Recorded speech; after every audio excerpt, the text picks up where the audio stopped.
The world doesn't reward the loudest voice or the kindest heart. It rewards the one who learns how to think clearly while others panic, the one who plans in silence while others chase noise. You don't rise by accident. You rise because you understand what moves people, and more importantly, what moves you. Strategy isn't just a skill, it's a way of seeing. It's recognizing that control doesn't begin with power over others. It begins with mastering the storm within. And that's where most people fail. Not because they're weak, but because they've never been taught how to build a mind that doesn't flinch, doesn't chase, doesn't fold. There's a reason the Stoics spoke so often of clarity, detachment, and self-discipline, because the battle is never truly outside you. It's always internal first. And if you can win there, if you can anchor yourself in reason when others drown in emotion, the rest of the world becomes a board you calmly navigate.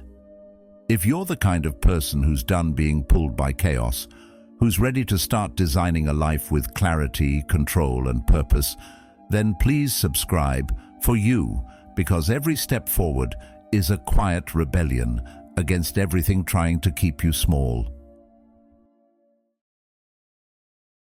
True strategy doesn't shout. It doesn't beg for attention or announce itself with noise. It begins in the quiet corners of your mind, where no one is watching, where no one is praising you, where no one even knows you're working. That silence, the one most people are uncomfortable sitting with, is exactly where clarity begins to grow. When you allow yourself to sit still, to observe without needing to react, you begin to see what others miss. Most people spend their lives trying to be seen, trying to be heard, rushing to act without knowing why. But the strategist moves differently. You don't act just because something triggers you. You pause, you examine, you wait until the truth reveals itself, not through noise, but through pattern. And in a world that moves too fast to think, the one who slows down becomes the one who controls the pace of everything else. You don't just react to what life throws at you. You study it. You study people, their words, their habits, their inconsistencies. And in doing so, you start to understand them better than they understand themselves. Power isn't always about force. Sometimes it's about becoming so aware that your very presence unsettles people, because they know you see what they're trying to hide. But this kind of perception doesn't come from rushing or from noise.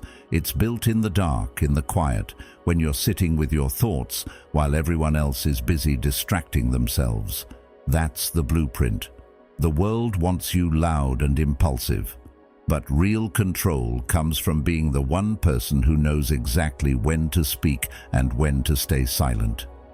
And when you begin to train your mind this way, you stop wasting energy on things that don't matter. You stop responding to every opinion, every provocation, every minor inconvenience, because you realize what deserves your attention is rare. What requires a response is even rarer. The strategist understands this. They know that not everything is worth addressing, not every battle is worth fighting. Because when your mind is clear, you don't just see the fight in front of you, you see 5 moves ahead. You think like a sculptor, not a brawler. Every word, every gesture, every decision is deliberate. You're not in the game to play harder, you're here to play smarter.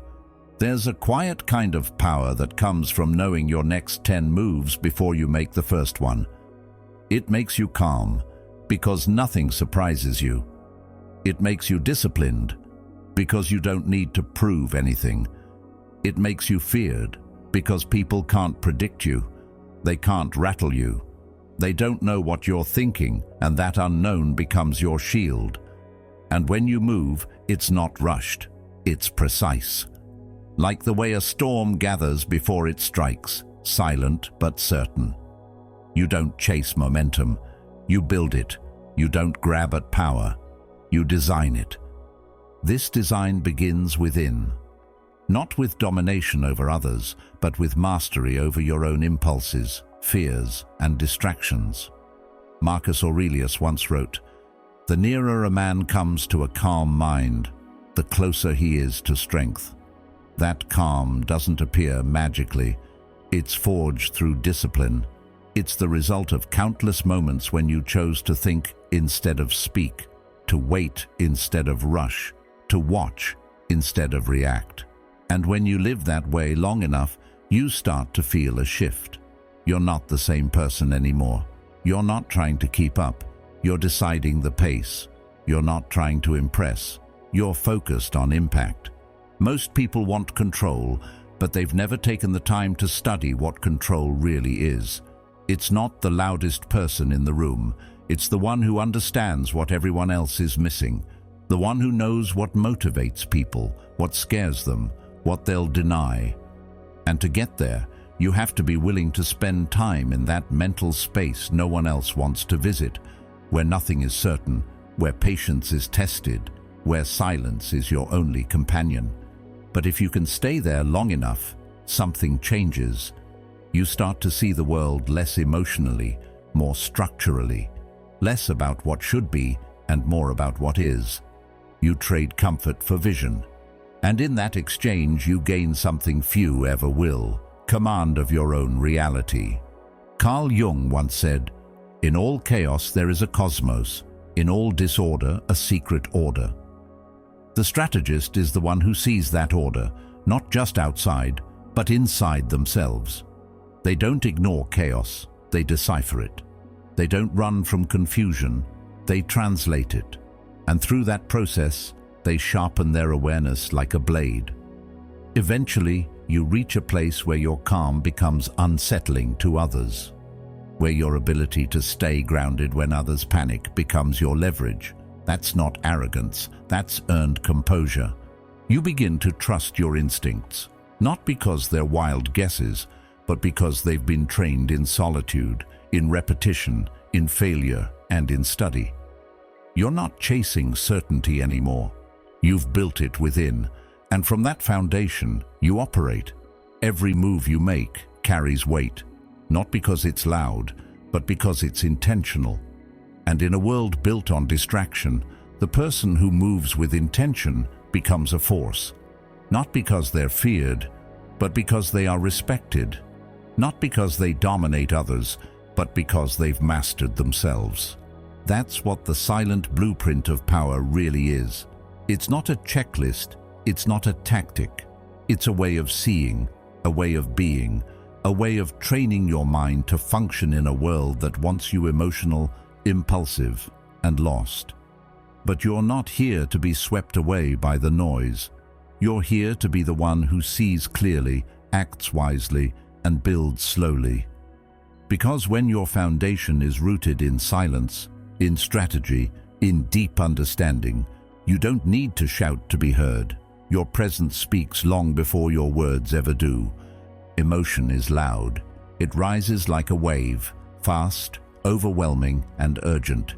It demands a response, pushes for immediate action, insists that something be said, something be done. But that urgency is not truth. It's not clarity. It's a test. And those who don't recognize that are constantly led by what they feel instead of what they know. The strategist, the warrior, they understand this difference. They feel the same storm that others do. They just don't become it. They don't let the noise dictate the movement, because power doesn't lie in having no emotion. It lies in having the discipline not to be ruled by it. To live strategically is to walk into every situation already aware that emotion will try to hijack you. It will try to blur your vision, rush your choices, cloud your judgment. That's why preparation matters. That's why stillness is practiced, so that when emotion shows up, it finds no seat at the table. You acknowledge it, you don't deny it, but you never hand it the reins. Because the moment you do, your power becomes scattered. You lose the ability to see clearly. You forget what the long game looks like. And in the space where you should be moving with purpose, you're reacting with confusion. The Stoics never claimed to be unfeeling. They never sought to cut out the heart. What they mastered was the ability to choose which feelings deserved action. You may not control what triggers the emotion, but you always control what you do with it. If someone insults you, you don't need to respond. If a situation feels tense, you don't need to force clarity.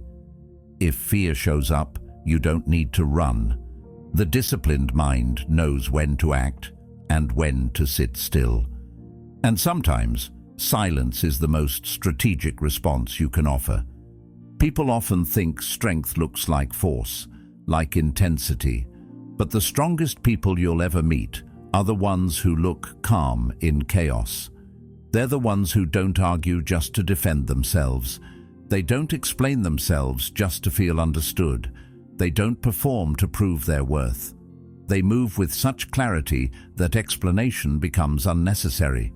That kind of presence doesn't come from ego. It comes from emotional control.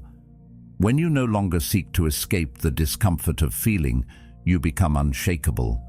You can look someone in the eye while your heart is racing and still speak with precision. You can feel insulted and still choose to hold your ground without retaliation.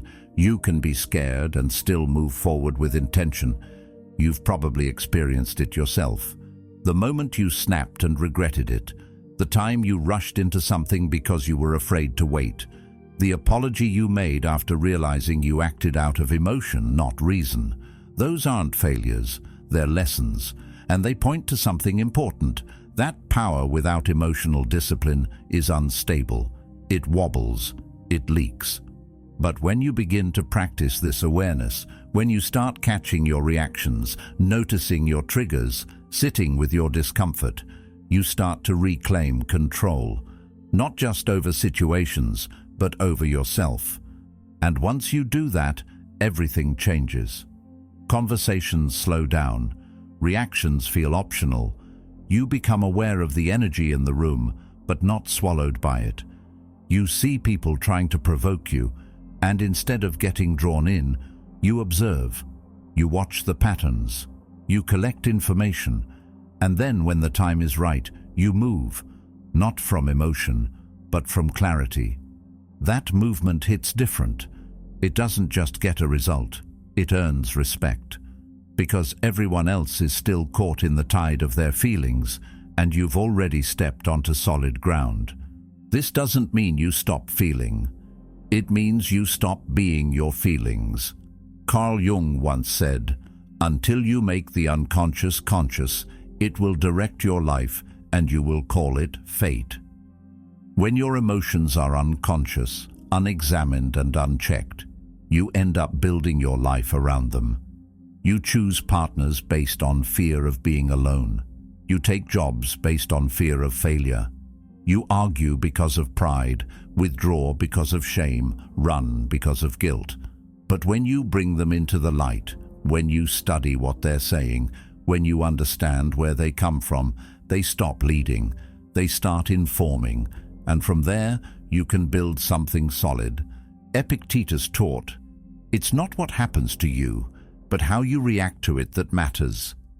That truth is timeless, because no matter how chaotic the world becomes, no matter how unpredictable people can be, your power begins the moment you choose your reaction. That choice is your edge. That discipline is your freedom. And once you've built that within, no one can take it from you. Not their opinions, not their approval, not their attacks.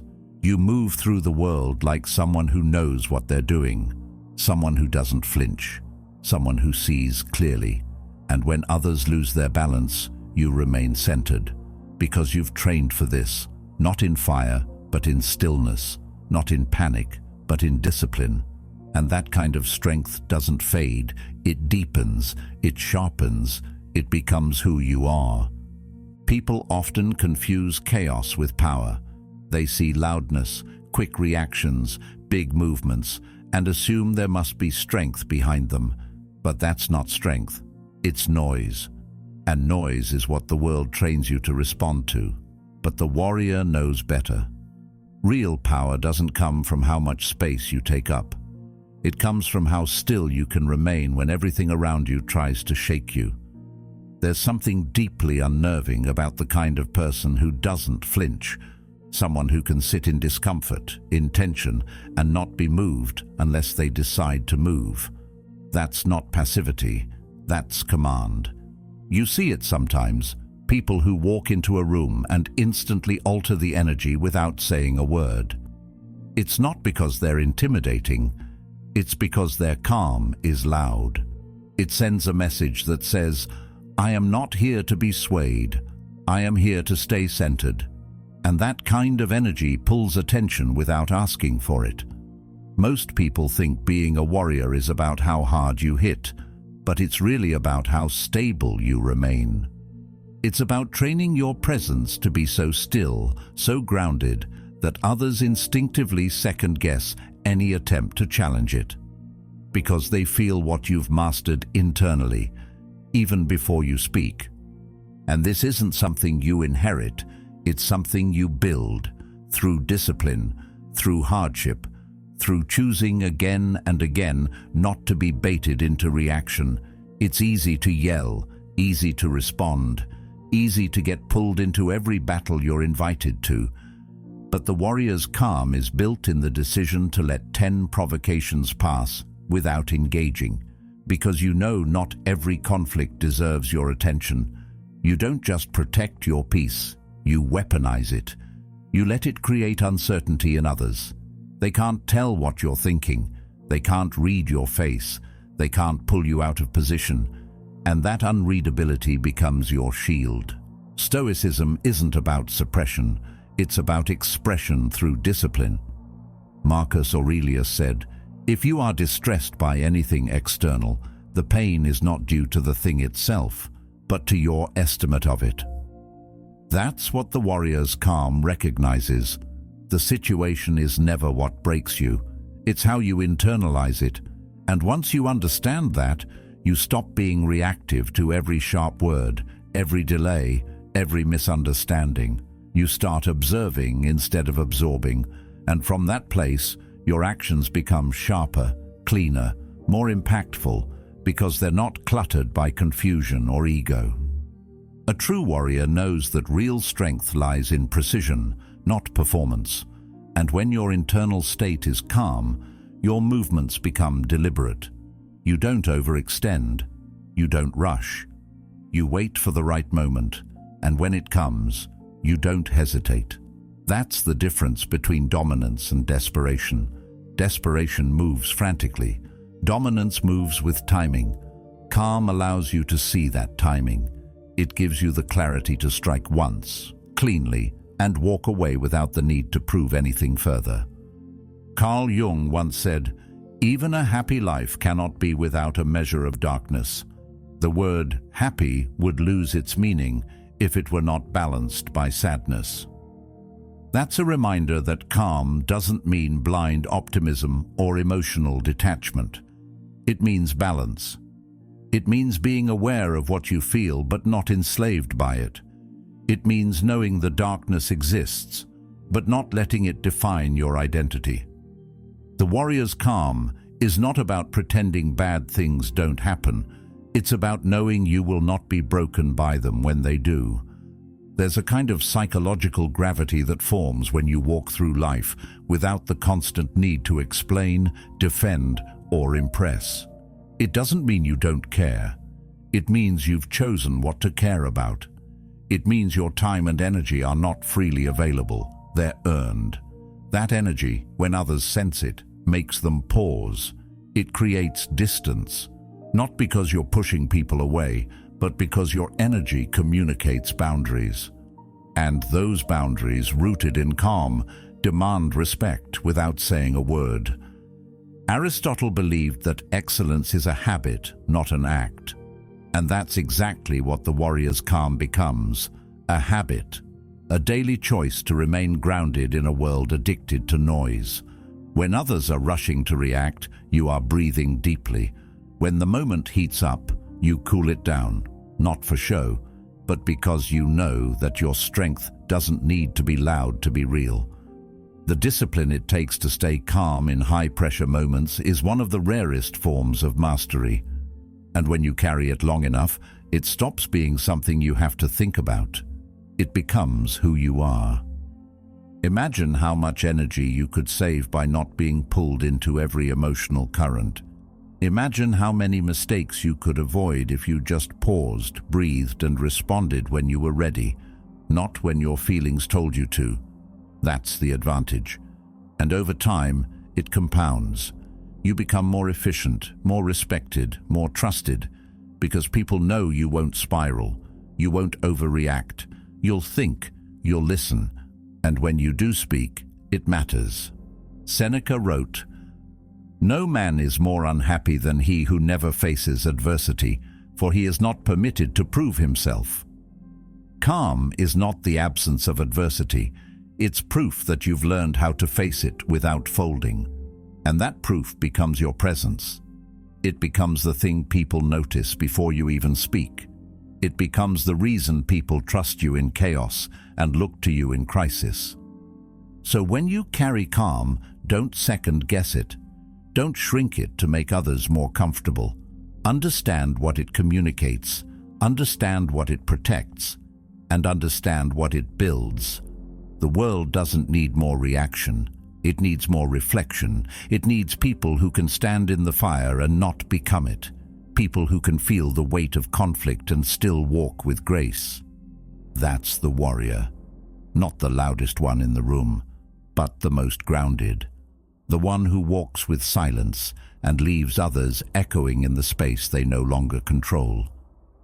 There's a reason the most powerful minds in history withdrew before they moved. Because clarity doesn't come from noise, it comes from stillness. And in a world where everyone is trying to be seen, to be heard, to be validated, stepping away feels unnatural. But that's exactly why it works. Intentional isolation isn't about running from the world. It's about rising above its distractions. It's a deliberate pause, a conscious separation from everything pulling at your attention, so you can finally hear your own thoughts again. You don't find vision in the crowd. You find compromise. You don't find yourself surrounded by constant voices. You lose yourself trying to match them.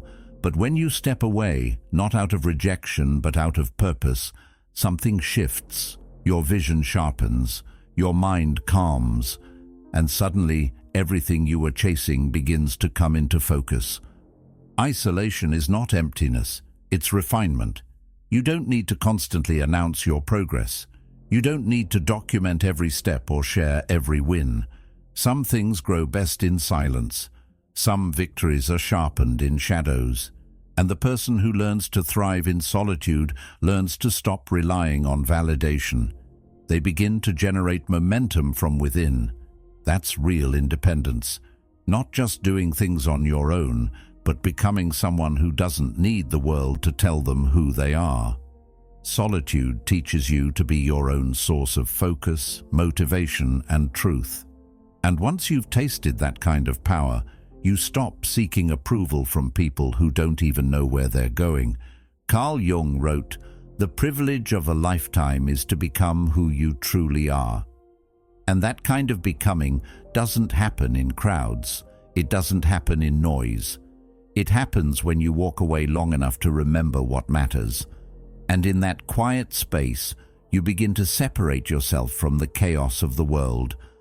Not because you're better, but because you're building something deeper. When everyone is busy reacting, you're still. When everyone's lost in trends, you're returning to principle. When everyone's looking outward, you're turning inward, not to escape, but to sharpen.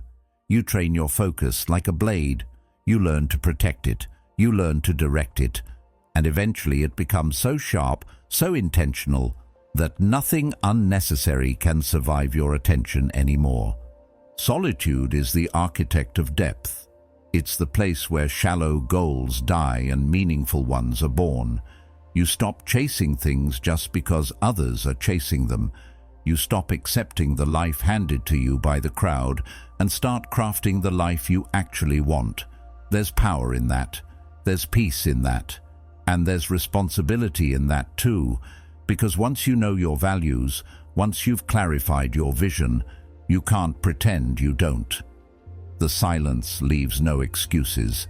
It hands you yourself. And you either accept that challenge or you return to the noise hoping to forget. But the one who stays with it, who wrestles with the solitude, begins to build a life that can't be shaken by opinions, distractions, or temporary discomfort. Intentional isolation also trains resilience, because when you stop depending on others for stimulation, for direction, for permission, you build the kind of mental strength that doesn't crumble when you're ignored, misunderstood, or underestimated. You don't panic when things go quiet. You use that silence. You create in it. You rise in it. The world teaches you to fear being alone because isolation threatens everything superficial. But solitude, when chosen, becomes your advantage. It's the difference between reacting emotionally and responding strategically. It's the shift from external performance to internal alignment. And in that alignment, your pace changes, your standards rise, your vision extends beyond the moment. Seneca once said, "If you want to be loved, love yourself first." That begins in solitude. That begins when you're willing to sit with your own mind long enough to understand its strengths and challenge its weaknesses. When you do that, when you face yourself fully, the world stops being so loud. You see through it. You start noticing how much of it is distraction wrapped in urgency. And when you have clarity, you stop being manipulated by appearances. You stop engaging in meaningless battles. You conserve your energy. You refine your circle. And you learn to create without applause. Isolation teaches you to become selective about people, ideas, inputs, and energy. You stop allowing chaos into your world just because it's common. You stop responding to people who haven't earned your attention, and you stop sacrificing your values just to feel included. That inclusion, if it requires you to shrink, is not worth it. Because once you've experienced what it feels like to be at peace with yourself, no crowd can replace it. You realize that solitude isn't a weakness. It's a filter. It shows you who you are without the noise of the world shaping your identity. It shows you which goals are truly yours, and it gives you the space to pursue them with precision. Epictetus reminds us, freedom is the only worthy goal in life. And what is freedom really, if not the ability to be alone and unshaken, to not fear your own mind, to not need the opinions of others to validate your truth, to be so grounded in who you are that silence isn't empty, it's productive. That's what intentional isolation gives you. Not distance from life, but depth within it. Not withdrawal from others, but reconnection with yourself. And once you learn how to cultivate it, you stop fearing loneliness, because you're never really alone when you've made peace with your own presence. So step away, not to vanish, but to remember, not to escape, but to rebuild. Because when you return with something rare, clarity. And clarity cuts through the noise. It speaks without shouting. It moves without hesitation. It leads without needing to follow. The strategist knows this. The warrior lives it. And the one who trains in silence walks into any room already holding the advantage. Detachment isn't the absence of feeling. It's the mastery of feeling. It's not that you don't care. It's that you no longer let what you care about control you. There's a quiet power in being able to stand still while everything around you tries to pull at your identity, your attention, your worth. Detachment doesn't mean walking away from life. It means walking through it with clarity. You stop chasing because you start realizing how little of what you thought you needed actually defines who you are. And the moment you stop trying to grip everything tightly, you stop losing yourself in the process. There's a kind of peace that only comes when you stop trying to manage everything outside of you. That peace doesn't come from pretending not to care. It comes from being so deeply rooted in who you are that no rejection, no distance, no silence can unmake you. You still love, you still give, you still feel. But you stop depending on the outcome. You don't ask others to complete you. You don't need them to agree with you. You don't collapse when they leave, because you've stopped placing your sense of self in their hands. That is detachment, not because you don't value connection, but because you finally learned how to connect without losing yourself. Seneca said, "He is most powerful who has power over himself." Detachment is that power. It allows you to walk away from chaos without explanation. It allows you to feel desire without becoming desperate. It allows you to enjoy what you have without fearing its loss.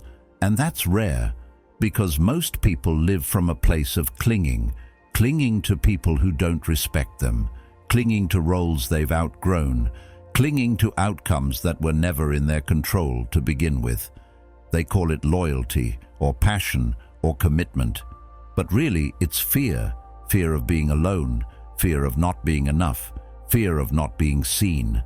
But when you start to practice detachment, those fears begin to fade, because you stop seeing loss as a reflection of your value.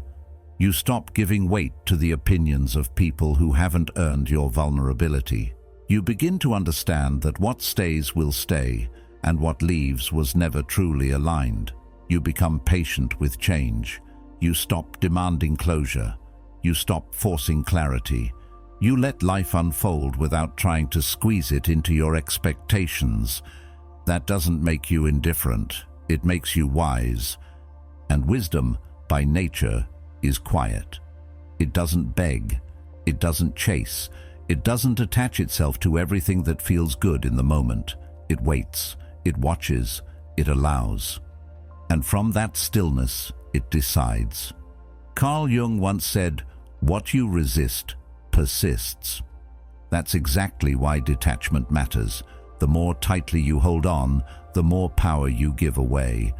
The more you try to control people, outcomes, or timing, the more you suffer. But when you loosen your grip, when you breathe and allow, you create space for growth, for truth, for freedom. Detachment gives you freedom because it removes your dependence on outcomes. And without that dependence, you begin to act from a place of clarity instead of fear. You stop manipulating. You stop trying to win people over. You stop performing just to be chosen. You speak your truth, not to convince, but to express. You show up, not to impress, but to be real. And if that's not enough for someone, you don't bend. You bless their path and keep walking. That's strength, not because it's easy, but because it's clean. It comes from a place of knowing that peace isn't something someone else gives you. It's something you stop giving away. You become lighter when you detach. You stop carrying expectations that were never yours to begin with. You stop chasing what's running from you. You stop needing constant reassurance to feel secure. And what's left is a life that's quiet, steady, rooted. A life where your value isn't a question, where your joy isn't dependent on attention, where your energy isn't drained by things that no longer serve your evolution. That's what detachment builds. Not isolation, not indifference, but sovereignty. You become emotionally self-sufficient, not so you can walk alone, but so that you can walk with others without losing your path. And here's the paradox. The less you need, the more you attract, because the world is drawn to people who don't chase. There's gravity in emotional independence. There's intrigue in calm confidence. There's power in someone who loves fully, gives freely, and yet holds nothing too tightly. That energy doesn't beg. It doesn't prove. It just is. And that kind of presence reshapes the room. It speaks louder than words, because it isn't trying to be loud. It's simply aligned. Marcus Aurelius said, "Receive without pride, let go without attachment." That's what detachment teaches you: to love without owning, to give without expecting, to live without clinging. And in that space, everything becomes clearer. The people who stay feel lighter. The goals you pursue feel cleaner. The life you build feels truer. Because it's not built on trying to hold everything in place. It's built on trust. Trust that you can handle loss. Trust that you can survive change. Trust that you don't need everything to go your way in order to be okay. And when you carry that trust long enough, you become someone others can trust too. Because they sense it. They feel the steadiness in your presence. They recognize the difference between someone who is whole and someone who is still looking to be filled. And it's not about superiority, it's about responsibility. You stop asking others to regulate your emotions. You stop handing over your peace for temporary pleasure. And you stop treating relationships as lifeboats. You're no longer sinking, you're swimming. The truth is, detachment gives you back to yourself. And when you live from that place, everything around you starts to align with who you truly are, not who you've been trying to be to make others stay. You stop needing the story to go a certain way. You stop needing closure from people who couldn't offer it. You stop needing to be understood in order to understand yourself. And what remains is strength, not the kind that flexes, but the kind that holds steady when the rest of the world moves like a tide. Because when you are no longer moved by every wave, you become the current. You don't resist life. You move with it from a place of freedom, from a place of presence, from a place that cannot be shaken by what comes or what goes. And that is the quiet, grounded, untouchable strength of true detachment. Control isn't about dominance. It's not about barking orders or bending others to your will. It's about discipline. Quiet, deliberate discipline that starts from the inside and expands outward. That's the part most people miss. They try to control everything around them, the pace of their career, the behavior of others, the outcomes of situations. But when something doesn't go their way, even something small, they spiral. Their emotions explode, their focus vanishes, their words betray them. And that's the contradiction. You can't command anything outside of you until you've mastered what's going on within you. If you can't control your tongue in anger, your attention under pressure, or your emotions when you're tested, then what are you really in control of? Control begins not with what you do, but with how you think. It's about what you allow into your mind and what you allow your mind to do with it. Most people run on reaction. They hear something and immediately respond. They feel discomfort and instantly try to escape it. But control means space. Space between the stimulus and the response. Space where reflection happens, where choice is made. That space is power, and most never find it because they're too used to moving without thinking. But once you begin to cultivate that space, by slowing down, observing, pausing, your decisions shift. Your actions become intentional. Your energy becomes more focused and less scattered. You become someone who moves because it's time, not because something provoked you. Think about how many times you've reacted and regretted it. How many times your mouth moved faster than your mind. How many times you gave away your energy just because someone pushed the right button. That's what emotional control protects you from. It's not about shutting down your feelings, it's about guiding them. It's about being aware of your state and refusing to be hijacked by it. And that applies to everything: anger, anxiety, impatience, even excitement. You learn to manage your highs the same way you manage your lows. Because consistency is what builds trust, not just with others, but with yourself. Marcus Aurelius once said, "You have power over your mind, not outside events. Realize this, and you will find strength." That's not just a quote to admire, it's a standard to live by. Because when your mind becomes your ally instead of your master, the rest of your life starts aligning with purpose. You begin to reclaim time that used to be lost to distractions. You begin to protect energy that used to be wasted on drama. You begin to silence thoughts that used to scream for attention, and people notice. They may not understand it, but they feel it. They sense that you're not easily moved, that you think before you speak, that you act when others would react. And in a world addicted to chaos, that kind of stability becomes magnetic.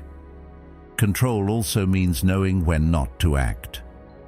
That's the part that separates the wise from the impulsive, because there are moments when saying nothing is the highest form of intelligence, when walking away is the strongest form of resistance, when pausing is the most powerful move on the board. The world will test you constantly. It will poke at your insecurities, tempt your ego, challenge your boundaries. And every time you respond from a place of grounded control, you rise above the test. Not because you won, but because you didn't lose yourself in the process. Control isn't loud. It doesn't draw attention to itself. It's not the person pounding on the table or barking instructions. Real control is subtle. It's the one who speaks last, listens most, and doesn't reveal everything. It's the one who walks into a room without needing to prove a thing, because they know who they are. They've trained for stillness. And that kind of quiet control makes people curious. It makes them uncomfortable, because they realize they can't predict you, they can't provoke you, they can't pull you into the current they're stuck in. That kind of detachment, anchored in self-mastery, is not just rare, it's powerful. Epictetus said, "No man is free who is not master of himself." And that's what we all want in some form. Freedom. Freedom from our triggers, freedom from old habits, freedom from the constant pull of everything outside us. But freedom doesn't come from avoidance. It comes from engagement, from noticing your impulses and choosing not to obey them, from watching your thoughts and letting some of them pass without turning them into action, from choosing the long term over the short term, even when it's uncomfortable, especially when it's uncomfortable. And here's the truth: control takes time. You don't wake up grounded. You build it, day by day, thought by thought, reaction by reaction. You'll mess up. You'll say things you didn't mean. You'll fall back into old habits. But every time you catch yourself, you grow. Every time you reflect, you realign. Every time you return to yourself after losing control, you make that return faster. And over time, that becomes your baseline. Not perfection, but awareness. Not emotionlessness, but steadiness. When you control your attention, you control your mind. When you control your mind, you control your energy. And when you control your energy, you control your life. That's the chain. That's the foundation. Not controlling others, not manipulating outcomes, but mastering the one thing that's always been yours, your own state. Because once you build control within, no one can take it from you. They can try to disturb your peace, but they won't succeed. They can try to provoke you, but they'll only be met with silence. They can try to define you, but they'll only end up revealing themselves. And that's when you know you've won. Not when you've defeated others, but when you've risen above the need to. Control isn't about holding tight. It's about letting go of what doesn't serve you. It's about protecting what matters. It's about moving with precision, not pressure. And when you live that way long enough, you stop reacting to the world and start shaping it. You stop being a product of chaos and start becoming the architect of order. That's what control is. Not force, not fear, just quiet power that begins with you and extends into everything you touch. Most people wait for change to force their hand. They wait until things collapse, until time runs out, until there's no other option but to adjust. But by then, the advantage is gone. The true strategist doesn't wait for chaos to arrive. They anticipate it. They watch patterns. They read the undercurrents. They train their mind to bend before the pressure demands it. because they know that adaptation isn't about reaction, it's about design. And when you learn to design your response before the world demands it, you move with a kind of quiet speed that's hard to track and impossible to stop. Adaptation isn't noise, it isn't frantic or dramatic, it's internal first. It's the conversation you have with yourself when things shift unexpectedly and you choose not to panic, but to adjust. You don't betray who you are, you sharpen who you are. You evolve the form, not the foundation. And that's the difference between those who remain solid under pressure and those who shatter. The untrained mind resists change and calls it loyalty. The strategist embraces change and calls it intelligence. Because staying the same in a world that constantly moves is not strength. It's denial. And denial is what blinds people to opportunity until it passes them by. There's a natural fear that comes with change. That's human. But fear is only dangerous when it becomes resistance. When you believe you're losing yourself by evolving, when you think every adjustment is a compromise, that's when growth dies. But the truth is, you don't abandon your values when you adapt. You express them more effectively. You stop clinging to methods that no longer work. You stop worshipping outdated identities. You stop performing patterns that no longer align with who you've become. Adapting means updating yourself, not to impress the world, but to move through it more wisely. Seneca once said, "Fate leads the willing and drags along the reluctant."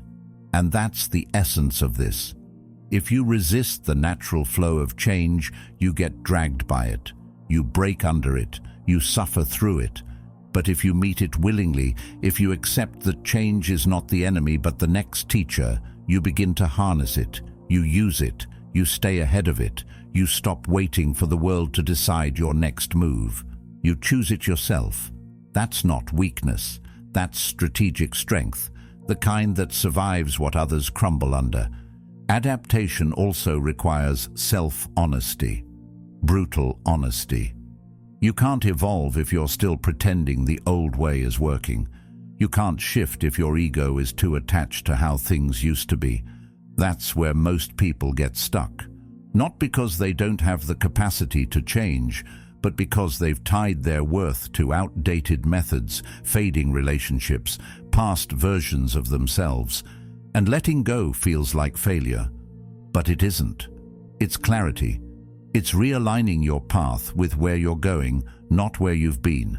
And if you can do that, if you can let go of what no longer fits, you make space for something that does. Carl Jung once wrote, "What did you do as a child that made the hours pass like minutes? Therein lies the key to your earthly pursuits." That's a question that invites you to reconnect with the raw, changing energy of who you were before the world told you how to behave. That's where adaptability begins, not in the mind that's been trained to fear change, but in the spirit that once moved freely. To reclaim that, you have to strip away the conditioning that says security comes from sameness. You have to remember that your spirit was always evolving, always experimenting, always becoming. Returning to that state, not childish but fluid, is how you begin to trust your ability to transform. The more you practice adaptation, the less attached you become to being right. You stop needing to defend old views. You start seeking better ones. You stop fearing being misunderstood. You start valuing accuracy over comfort. That doesn't mean you're inconsistent. It means you're honest. Honest enough to say, what worked before might not work now. And that honesty opens doors. It pulls you into environments, relationships, ideas that are better suited for who you're becoming. It doesn't mean the old was wrong. It means it's done, and you're ready for what's next. Plato once said, "The measure of a man is what he does with power." Adaptation gives you power because it gives you choice. You're no longer trapped in one way of thinking, one way of living, one way of responding. You have options. You have range. You become someone who can walk into any environment and adjust, not to blend in, but to be effective. That's what survival looks like when it's infused with strategy. You don't just last, you lead. Quietly, precisely, powerfully. And there's a freedom in this kind of movement. You're no longer boxed in by who you were last year, last month, or even yesterday. You don't cling to consistency for the sake of identity. You hold values, not masks. You walk with truth, not outdated roles. You move with intent, not habit. And as a result, you remain alive, fully alive, in a world that rewards sleepwalkers and punishes change. But you don't shrink to fit what's fading. You expand to meet what's coming. Adaptation is not betrayal. It's clarity in motion. It's the kind of strength that doesn't need to announce itself. The kind of intelligence that speaks in action, not explanation. And the more you live this way, the more you realize survival is not about clinging to what was. It's about stepping into what's needed, fully, freely, without fear. That's not just how you stay in the game. That's how you write your own rules. Real power doesn't announce itself. It doesn't need to. It enters quietly, fully formed, fully centered, and everything else adjusts around it. That's the energy of someone who's done the work, the deep, internal work of self-mastery, not for show, but for truth. A king doesn't need to be loud because he's already aligned with something greater than ego. His movements are minimal because his presence is complete. He doesn't win by overpowering others. He wins by overpowering the chaos within himself first. And from that internal architecture, a structure so calm and so precise, everything else begins to respond in kind. People often think victory looks like noise. They imagine it's about outshouting, outshining, outperforming. But that's just effort without direction. That's motion without control. True victory is still. It's efficient. It's clean. And when you witness it, you feel it before you see it. Because the strongest minds don't need to explain themselves. They operate with a rhythm that doesn't ask for permission or approval. It just moves. On time, on purpose, untouched. That's the final ascent. When you no longer chase validation. When you stop needing recognition. When you build such a clear internal compass that you move through life not louder, but sharper. This ascent isn't a performance. It's not theatrical. It's quiet revolution. It's the decision to lead with discipline, to execute without applause, and to hold your line without seeking validation. You don't need a crowd to feel complete. You don't need opposition to feel strong. You've already made peace with your solitude. You've already mastered your silence. And now, you don't show up to prove anything. You show up because your very existence is a result of relentless refinement. There's nothing left to shout about when you've become the living embodiment of focus. To win without noise means you don't let the world pull you off rhythm. You don't respond to bait. You don't engage with what's beneath your discipline. You observe it. You calculate. And when you act, you do so with such intention that it feels inevitable.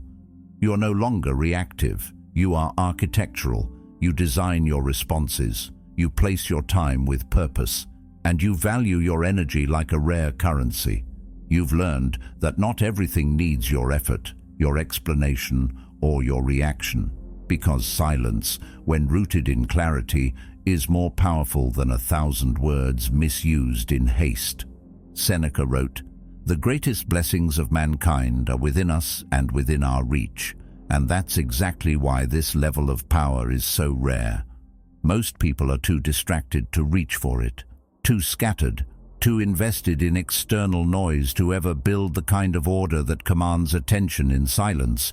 But you've chosen something different. You've chosen presence over performance. And now you're no longer shaped by the world. You shape the space you walk into, not because you dominate it, but because you no longer need to compete with it. That shift, from needing attention to commanding it without trying, marks a change few ever reach. It means your power is no longer dependent on outcome. It's not built on whether you win today or tomorrow. It's built on how you move, how you think, how you endure. Your presence carries the weight of every choice you've made in silence, every time you turned away from distraction, every moment you chose stillness over spectacle. And that accumulation, those quiet, consistent investments in who you are, create a magnetic force that others feel, even if they don't understand it. Carl Jung once said, "Your vision will become clear only when you can look into your own heart.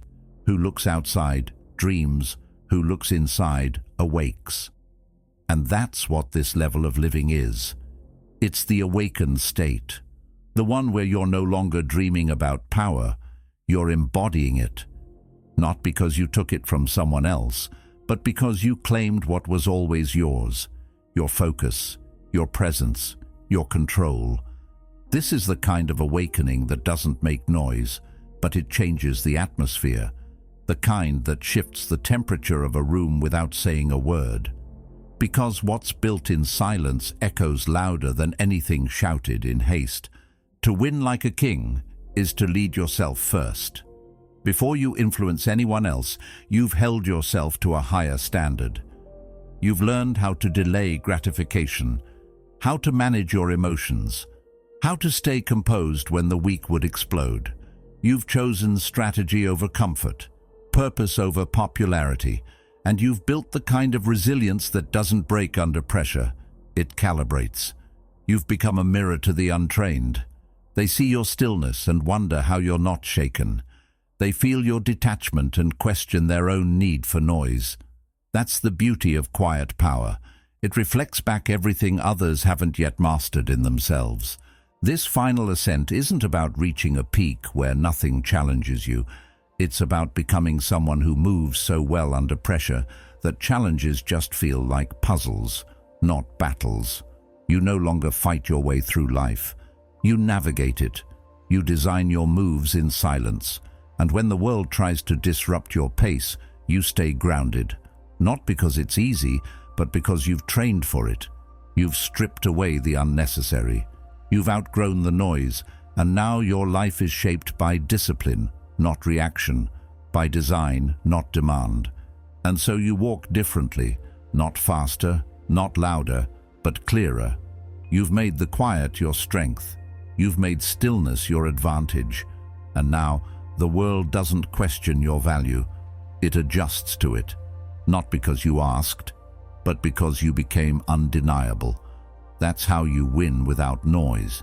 That's how you lead without force. That's how you rise without needing to be seen rising. This is not the path of ease, but it is the path of kings, quiet, steady, sharp, and absolutely unshakable. You don't need to raise your voice when your presence already speaks. You don't need to prove yourself when your discipline has already built the proof. The world bends quietly for those who master themselves first. So walk with clarity, move with calm, and let your silence carry the weight of everything you've become. Watch one of the videos on your screen to keep sharpening the mind that cannot be moved. And thank you, truly, for being a part of Stoic Journal.